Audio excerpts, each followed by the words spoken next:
আল্লাহকে তুই ভালোবাসিস? কেন বাসবো না, অবশ্যই ভালোবাসি। আল্লাহকে কি তোর বয়ফ্রেন্ডের মতো ভালোবাসিস? বয়ফ্রেন্ডের মতো কেন ভালোবাসবো? না মানে তোর ফেসবুক অ্যাক্টিভিটি তো তাই বলে। মানে ঠিক বুঝলাম না। অ্যাকচুয়ালি না তোদের মতো মেয়েদের ফেসবুক প্রোফাইলে ঢুকলেই দেখা যায় কভার পিকচারে কোরআনের ছবি, কিন্তু তুই কোরআন পড়তে পারিস না।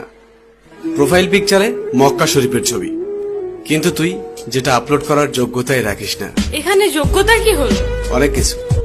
তোর ফিচার ফটোতে 5 ওয়াক্ত নামাজের ফায়দার কথা, কিন্তু তুই 1 ওয়াক্তও পড়িস না। আর একটু নিচে নামলেই দেখা যায় তোর টলটনে রলমলে সুন্দর শরীরের সব পাট পাট ছবি। এই ফাইজলামির বাড়ি কোথায়? এটা কি ইসলামের অবমাননা নয়? দেখ, তোর মুখে কি আল্লাহর নামটা মানায়? তাহলে আমি কার নাম নিব? আমি মুসলিম, আমি তো আল্লাহ নামই নিব। না, তুই বা তোরা মুসলিম না। এই যে বললাম, শুধুমাত্র এদেশে মুসলিম বেশি।